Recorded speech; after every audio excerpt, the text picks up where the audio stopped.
Welcome back to my channel. We have finally made it to the composition notebook cover that we're going to be working on. I am also interested in hearing from you guys, so feel free to comment some projects that you want to make or would like to see me come up with a pattern for, or even find a pattern that you could use that I could link and that we could walk through and make together. So this is where the end of my back to school series is going to end, and so this is the last thing I have for that unless you have another idea. I do want to show you some options for how to vary this. So this one that I have made is just taking the front and the back of the fabric and actually making an applique for it. This one is the 9-patch video where I just pieced several patches together and then added an applique before I put the front and back together. And the third option is adding a pocket. I also have a tutorial on the video with the pocket where you can watch that one, and that one is linked with the video that has just the pen pouch for a composition notebook. So there are several options. I'm also going to show a fourth option today where you can mix and match your fabric just by changing the ends of it to just give it a little bit of a different look. So if you have other things you'd like to know or questions about other things that you could do that you may be interested in, you can also make that as a comment below and I will be happy to respond to those. So gather what you want and come back and let's make our last back to school item. So this is what you will need for materials.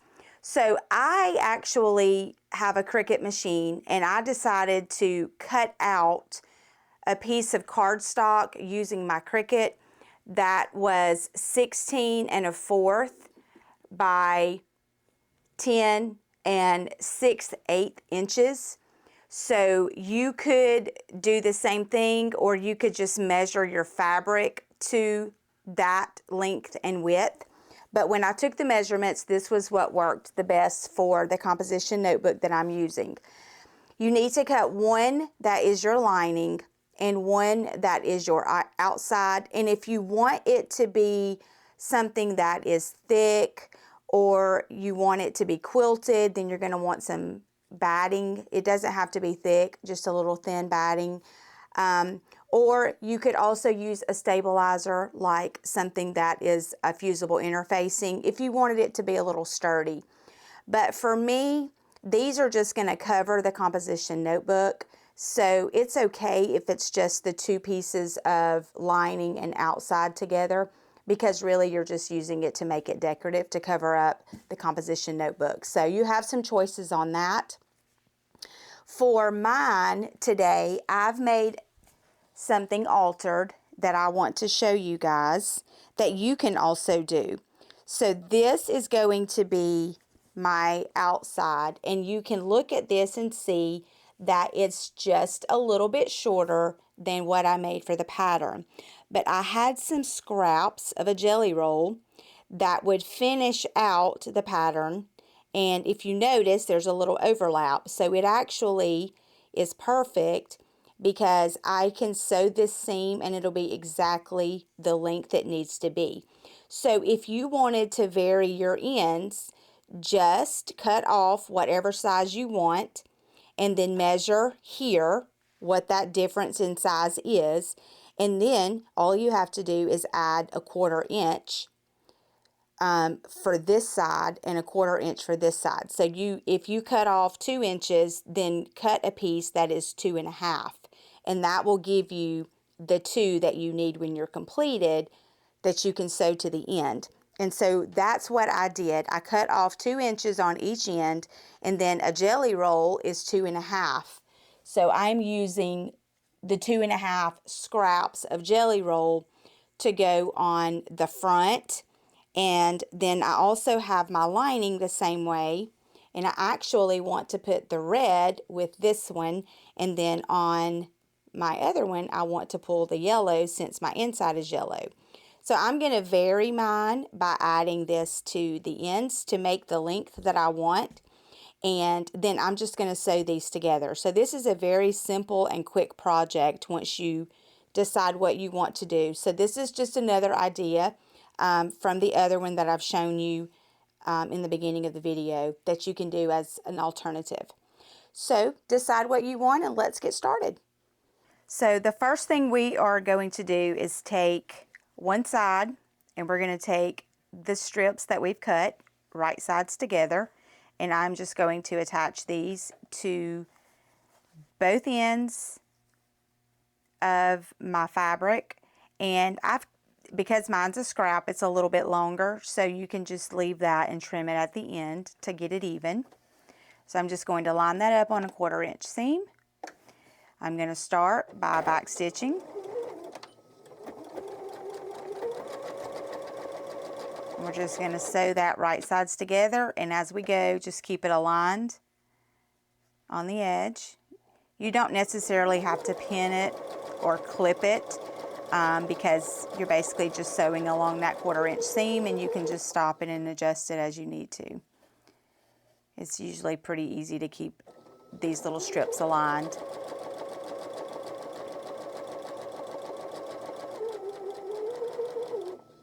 When you get near the end where the two pieces are, you're going to back stitch. And I would come off of it just a little bit where you're going to trim so that you don't lose your back stitch when you trim it. And then you're going to do this for the left side and the right side. And so when you open it up and you measure it, now you're going to have the missing 2 inches that you had where you had previously cut it. So I'm going to continue, and I'm going to go ahead and sew right sides together on the left side of this one. And then we're going to repeat the process on the yellow as well, and sew right sides together. And so I'm going to continue just putting these on the way that we did the first one, and then I will come back and show you how to turn this into the composition notebook cover.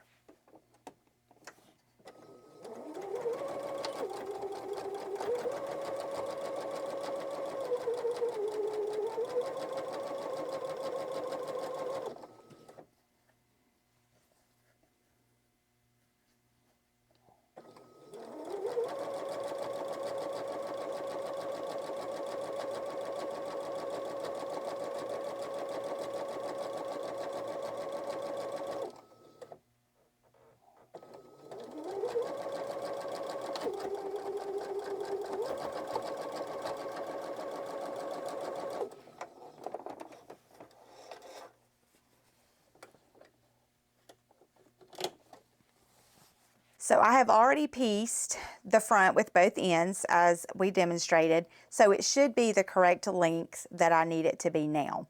So the next step is to also take the one that I've pieced for the back. This is my inside lining, and I'm going to just put these right sides together. Now, because my outside is white thread, I am going to be sewing with white thread on mine.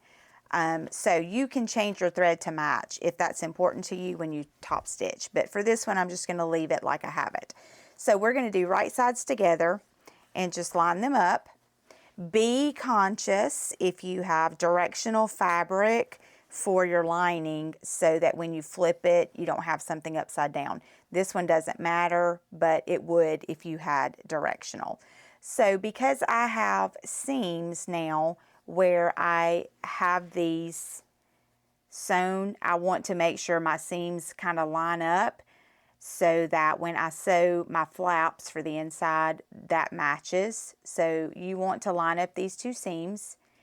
And the other thing is, make sure that when you iron, the best way is for them to go in opposite directions or to open them up. So you can see the top of this one and this one are opposite directions. So that just makes the seam nest better.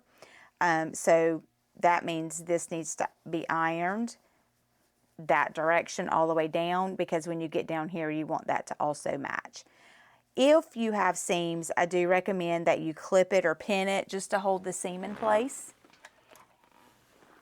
And do the same thing on the other end, just so that when you nest your seams and you have clips, it's going to stay like it needs to stay. And again, if you want to nest them where it stays really well together, then let one be ironed the opposite direction of the back side. So once I do this, I am just going to sew a 1/4 inch seam all the way around the entire thing, but I'm going to leave an opening over here on the left about 1 inch, just so I can flip it and not have to take out a seam where I'm going to turn it. So I usually just go all the way around and then back stitch. So I will show you as we're doing it how to get that opening and leave yourself enough room to turn it. So again, we're going to start with a stitch that we also back stitch. So make sure that you back stitch at the beginning so that it holds it in place. So right before the seam, you can just take that clip out if you have it positioned.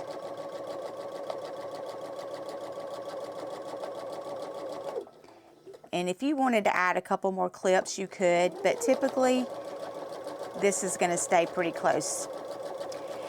And remember, I mentioned earlier, if you did want yours to be a little firmer, you could add some fusible interfacing. If you wanted to quilt the top of it, you could add fleece and quilt it like we did in a previous video where you use a piece of batting.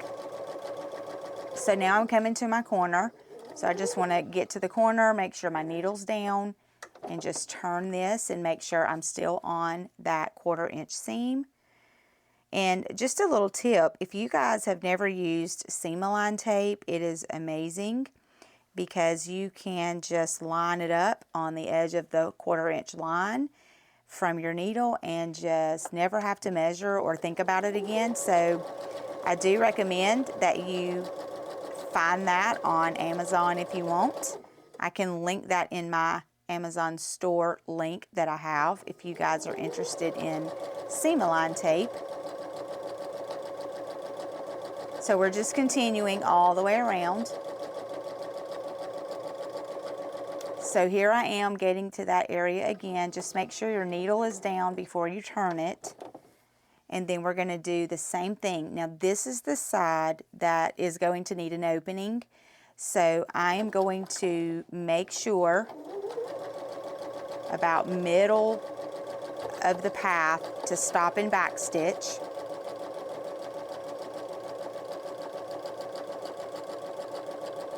And the reason we want to back stitch on either side of the opening is because we're going to be pulling it open, and when we pull it open, we don't want to pull out the stitches we've already sewn. So I'm just going to leave this kind of aligned. The seam-align tape is great for this too because I can just drag it and lower that foot and the needle again. And then I can just make sure this side is still in alignment here. And again, if you want to clip your seams, you can feel it when they're nested. Mine are pretty nested, so you can feel it, but if they're not, you can still add that clip. And just continue now the rest of the way.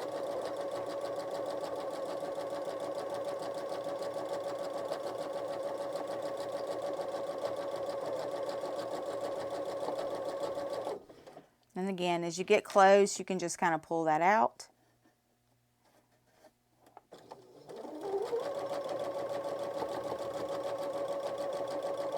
And now we're coming around to the last side, so we want to lower the needle when we turn it and finish off this side.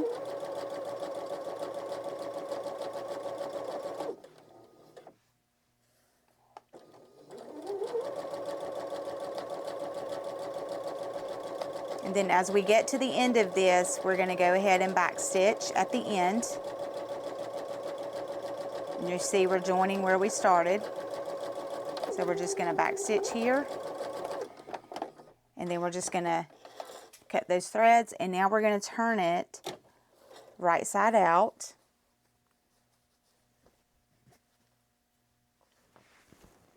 Where we have our opening. And so when you have an opening and you just pull it the way I did, you're going to have both of those threads still attached on the side with both the lining and your outer fabric. So just clip those two threads and that'll give you the mobility to turn it. Something else you can do is, if you want, you can also clip your corners so that they will go better. And just don't cut the thread when you clip your corners. But this will help your corners look nice and neat whenever you get ready to put it on the composition notebook. So I do like to clip my corners. So now we're just going to find that opening we created, and now we're going to flip it. And as you're flipping it, where you've clipped your corners, just kind of push those out really good. Your fingers work pretty well for thin fabric, but you could use a little tool to help you. There are tools that you can actually purchase to do that. Or you can use a chopstick with a dull end as well. Just don't use anything sharp, because you could poke through the seam and then you would have to go back and undo it and stitch it up. So just take your time and make sure that you get those corners pushed out really well. So now, as you can see, now my little ends are colorful, and I have the red matching the yellow on the inside of it. So now what I recommend you do is go ahead and make sure you press this really well and kind of roll your seams. You can feel it if you roll them, but just kind of pull it apart and get in there and just, you know, try to roll it with your fingers to make sure that you get it pretty good and straightened out and flat. Because what we're going to do is top stitch this entire thing all the way around, and you're not going to want that to be uneven. So I would recommend you stop and iron. When you iron, you're going to tuck in these pieces. They should line up the way that we have them sewn, because it will already be that 1/4 inch. So if you do that, they should align, and those will be tucked in. And when we do that seam and we close this up, you're going to automatically close that hole. Before you do your top stitch, you want to take the composition notebook, and you are going to want to kind of fold it around the way that it's going to look. So I like to turn it sideways and just try to get it completely even on the top and the bottom, so that I can see exactly where I'm at. And then I'm just going to fold in the amount that I need to fold in around the cover.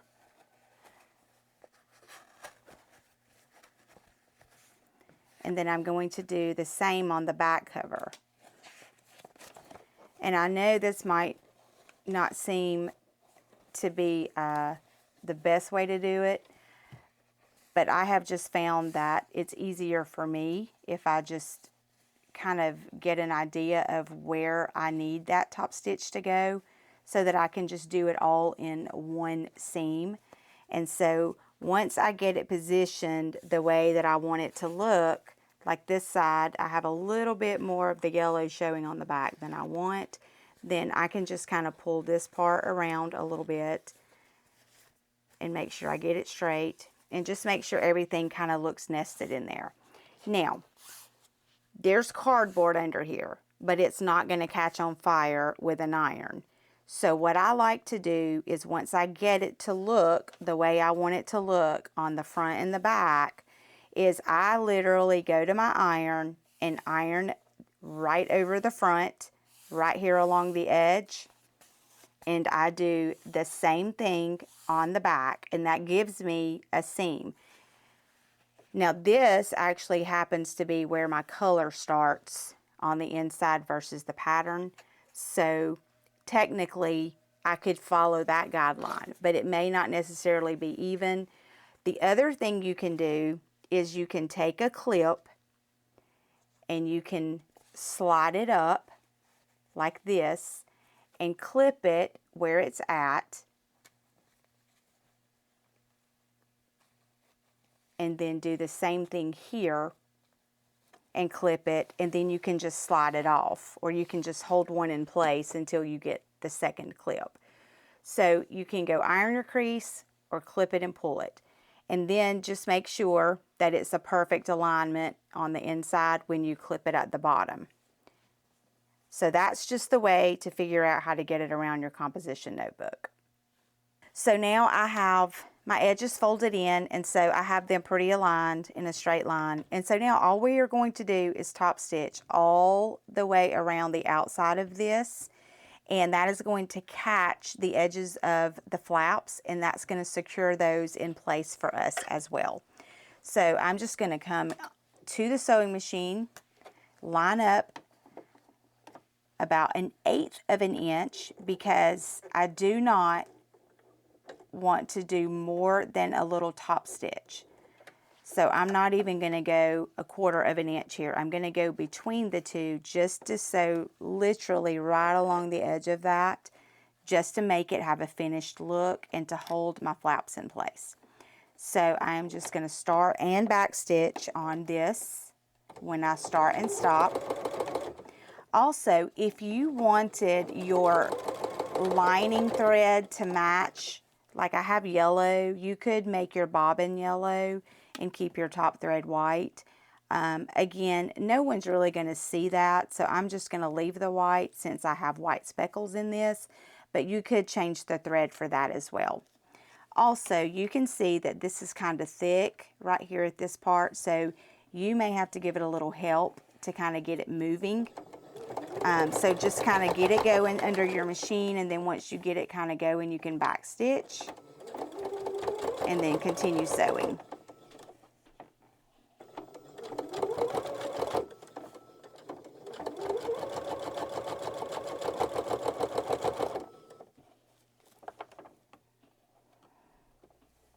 And be careful not to do what I just did and get your thread hooked around the foot, but sometimes it's good for you guys to see the things that can happen.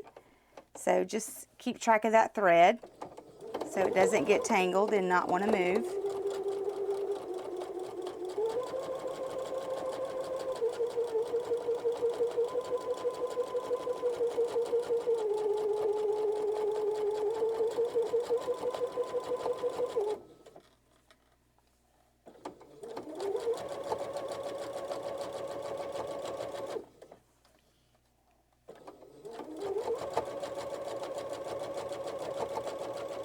And so here is where I have my other one clipped, so make sure this is flat before you get to the needle.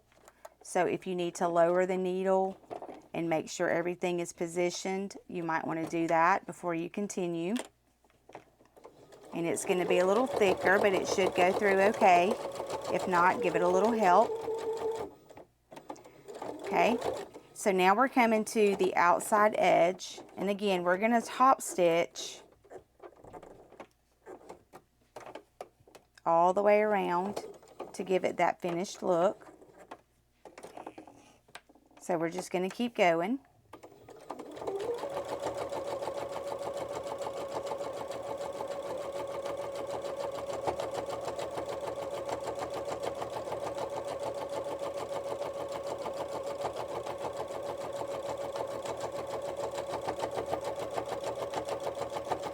Then when you get to the other edge where you have the little flap that's still thick, just be careful. Again, make sure this is not folded up where it gets caught, and then you can just kind of keep your hand on it and don't let the clip move until you get it positioned. Make sure your foot's lowered and your needle's down.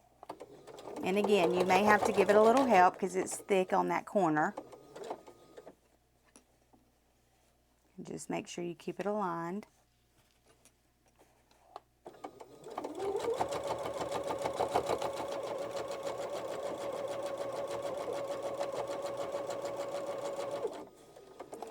So this is where we have ironed and we have no stitch where we turned it.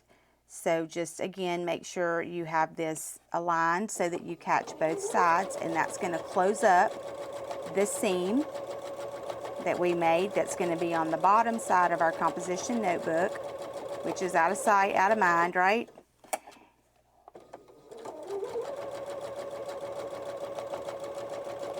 So now we're coming up on the last section where it's going to get thick on that last little flap. Okay, now with your needle down, we're going to raise that foot and go small top stitch up this side, and that's going to finish it off. Again, you may have to help push it a little bit if it's thick.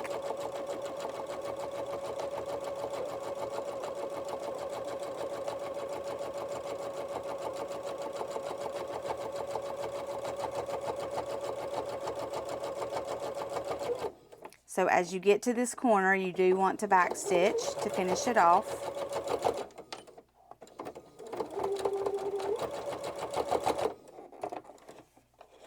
Okay, we're going to clip all of our threads on the top and the bottom like normal.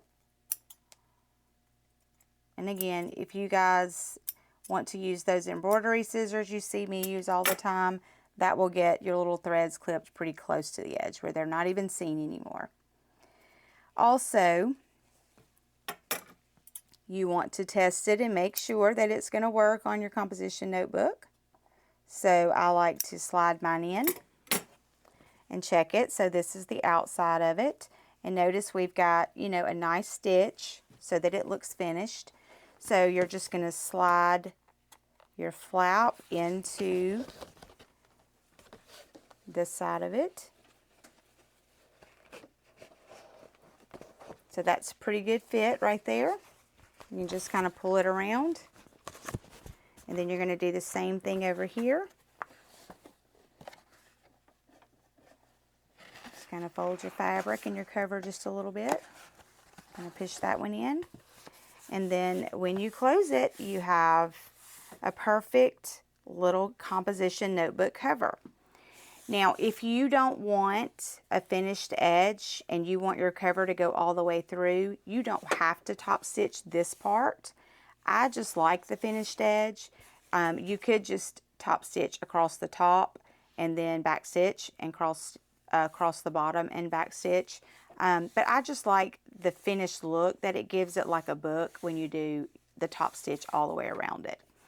So this is a very simple project. You can make these pretty fast. I know I am already an educator, so my schedule is back to school crazy right now. So it's been hard for me to juggle a time to get the videos out weekly for you guys, but I'm working on getting better at it. But one of the things I always did as a parent was label names on my children's belongings and on all of their pencils and their crayon boxes.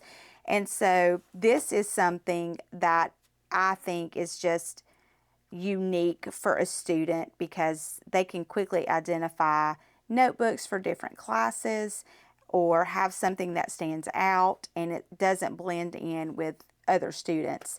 So I honestly hope you guys have enjoyed the back to school series. I hope you have enjoyed this particular project. Please like and subscribe on my channel. It's been growing every week and that just makes my heart feel good that people are watching and learning. And I would love to hear what you want to see. If you have questions, please ask. I will respond and do my best to help you with whatever questions you have. And I look forward to seeing you guys on the next tutorial.